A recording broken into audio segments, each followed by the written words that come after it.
saudara-saudara, masih ingatkah saudara akan firman yang ditulis dalam Markus 15 ayat 34 yang berbunyi, dan pada jam 3 berserulah Yesus dengan suara nyaring, Eloi, Eloi, lama sabachthani, yang berarti, Allahku, Allahku, mengapa engkau meninggalkan aku? Ya saudara, penderitaan manusia yang paling hebat adalah ditinggalkan oleh Allah, terpisah oleh Allah, atau disebut dengan Allah memalingkan wajahnya dari kita. Itu penderitaan manusia yang sangat luar biasa, tapi sudah ditanggung oleh Tuhan Yesus, sebab saudara dan saya tidak akan pernah bisa menanggungnya. Cobalah minta Roh Kudus agar saudara dapat menerima dengan akal budi saudara bahwa penderitaan manusia yang paling hebat itu ditinggalkan Allah atau terpisah dari Allah. Tuhan, aku rindu. Tuhan, aku siap. Penuhi aku dengan Roh-Mu. Ku rindu lawatan-Mu. Ku rindukan Kau hadir di sini saat ini, Tuhan. Ku rindukan Roh-Mu mengurapi saat ini, Yesus. Saat teduh kita pada hari ini dari Mazmur 22. Demikian sabda Allah. Judul perikopnya adalah Allahku, mengapa kau tinggalkan aku? Untuk pemimpin biduan, menurut lagu Rusa di Kala Fajar, Mazmur Daud. Allahku, Allahku, mengapa engkau meninggalkan aku? Aku berseru tetapi engkau tetap jauh dan tidak menolong aku. Allahku, aku berseru-seru pada waktu siang, tetapi engkau tidak menjawab. Dan juga pada waktu malam, tetapi tidak juga aku tenang. Padahal engkaulah yang kudus yang bersemayam di atas puji-pujian orang Israel. Kepadamu nenek moyang kami percaya. Mereka percaya dan engkau meluputkan mereka. Kepadamu mereka berseru-seru dan mereka terluput. Kepadamu mereka percaya dan mereka tidak mendapat malu. Tetapi aku ini ulat dan bukan orang. Celah bagi manusia, dihina oleh orang banyak. Semua yang melihat aku mengolok-olok aku. Mereka mencibirkan bibirnya, menggelengkan kepalanya. Ia menyerah kepada Tuhan, biarlah Dia yang meluputkannya, biarlah Dia yang melepaskannya. Bukankah Dia berkenan kepadanya? Ya, Engkau yang mengeluarkan aku dari kandungan, Engkau yang membuat aku aman pada dada ibuku. Kepadamu aku diserahkan sejak aku lahir, sejak dalam kandungan ibuku, Engkaulah Allahku. Janganlah jauh daripadaku, sebab kesusahan telah dekat dan tidak ada yang menolong. Banyak lembu jantan mengerumuni aku, banteng-banteng dari Basan mengepung aku. Mereka mengangangkan mulutnya terhadap aku seperti singa yang menerkam dan mengaum. Seperti air aku tercurah, dan segala tulangku terlepas daripada sendinya. Hatiku menjadi seperti lilin, hancur luluh di dalam dadaku. Kekuatanku kering seperti beling. Lidahku melekat pada langit-langit mulutku, dan dalam debu maut kau letakkan aku.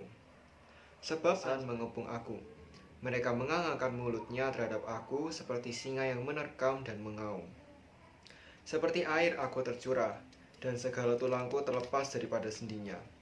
Hatiku menjadi seperti lilin, hancur luluh di dalam dadaku. Kekuatanku kering seperti beling. Lidahku melekat pada langit-langit mulutku, dan dalam debu maut kau letakkan aku. Sebab anjing-anjing mengerumuni aku, gerombolan penjahat mengepung aku, mereka menusuk tangan dan kakiku. Segala tulangku dapat kuhitung, mereka menonton, mereka memandangi aku. Mereka membagi-bagi pakaianku di antara mereka, dan mereka membuang undi atas jubahku. Tetapi Engkau Tuhan janganlah jauh, ya kekuatanku, segeralah menolong aku. Lepaskanlah aku daripada pedang, dan nyawaku dari cengkeraman anjing. Selamatkanlah aku dari mulut singa dan dari tanduk banteng. Engkau telah menjawab aku. Aku telah memasyurkan namamu kepada saudara-saudaraku dan memuji-muji Engkau di tengah-tengah jemaah. Kamu yang takut akan Tuhan, pujilah Dia. Hai segenap anak cucu Yakub, muliakanlah Dia. Dan gentarlah terhadap Dia, hai segenap anak cucu Israel. Sebab Ia tidak memandang hina ataupun merasa jijik kesengsaraan orang yang tertindas, dan Ia tidak menyembunyikan wajahnya kepada orang itu. Dan Ia mendengar ketika orang itu berteriak minta tolong kepadanya. Karena Engkau, aku memuji-muji dalam jemaah yang besar. Nasarku akan kubayar di depan mereka yang takut akan Dia. Orang yang rendah hati akan makan dan kenyang. Orang yang mencari Tuhan akan memuji-muji Dia. Biarlah hatimu hidup untuk selamanya. Segala ujung bumi akan mengingatnya dan berbalik kepada Tuhan. Dan segala kaum dari bangsa-bangsa akan sujud menyembah di hadapannya. Sebab Tuhanlah yang mempunyai kerajaan. Dialah yang memerintah atas bangsa-bangsa. Ya, kepadanya akan sujud menyembah semua orang sombong di bumi. Di hadapannya akan berlutut semua orang yang turun ke dalam debu, dan orang yang tidak dapat menyambung hidup. Anak-anak cucu akan beribadah kepadanya, dan akan menceritakan tentang Tuhan kepada angkatan yang akan datang. Mereka akan memberitakan keadilannya kepada bangsa yang akan lahir nanti, sebab Ia telah melakukannya. Demikianlah firman Tuhan. Saudara-saudara, penderitaan manusia yang paling dahsyat adalah ditinggalkan Allah, terpisah dari Allah. Sementara itu, cara Alkitab menyatakan bahwa Allah bersama-sama dengan umatnya seringkali dilukiskan dengan kalimat berkat.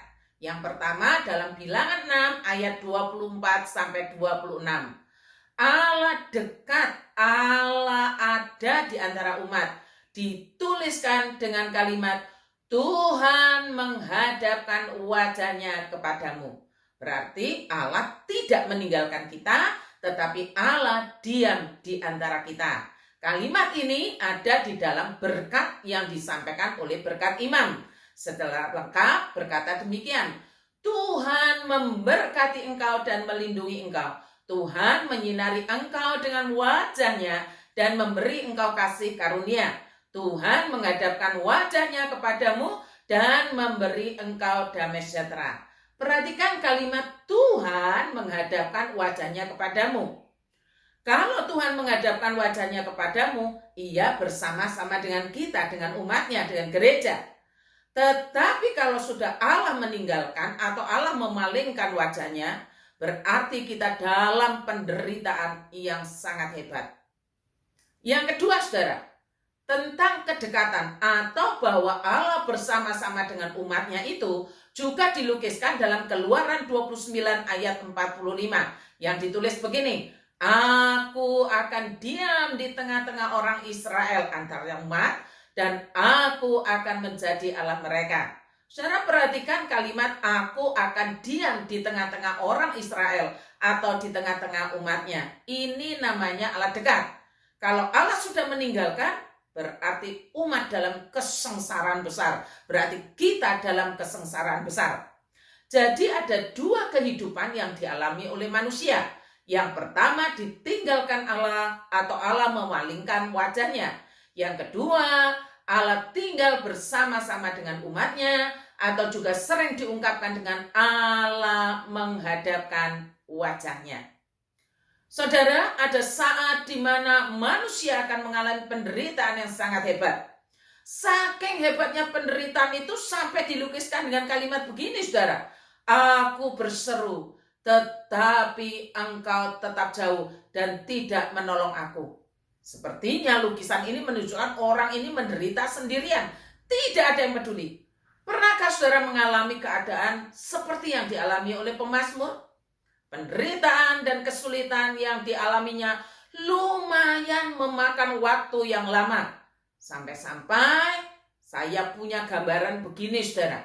Gambaran tentang penderitaan itu. Misalnya, saudara punya tinggi badan 170 cm. Misal ya, saudara. Anggap aja 170 cm.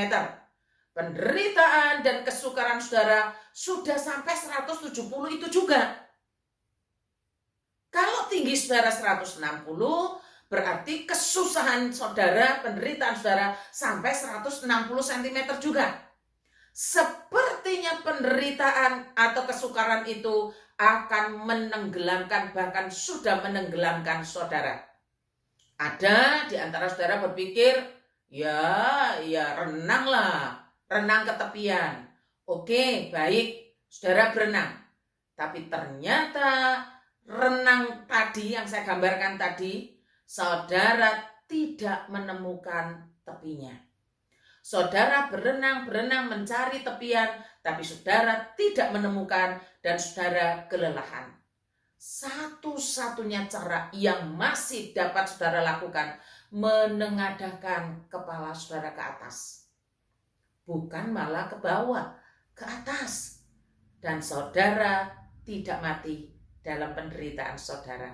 Susah, tapi tidak mati dalam penderitaan. Itu sebabnya pemazmur mengatakan, sebab ia tidak memandang hina ataupun merasa jijik kesengsaraan orang yang tertindas.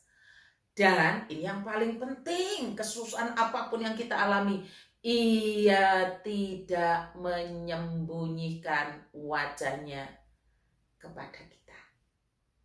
Dan ia tidak menyembunyikan wajahnya kepada orang itu.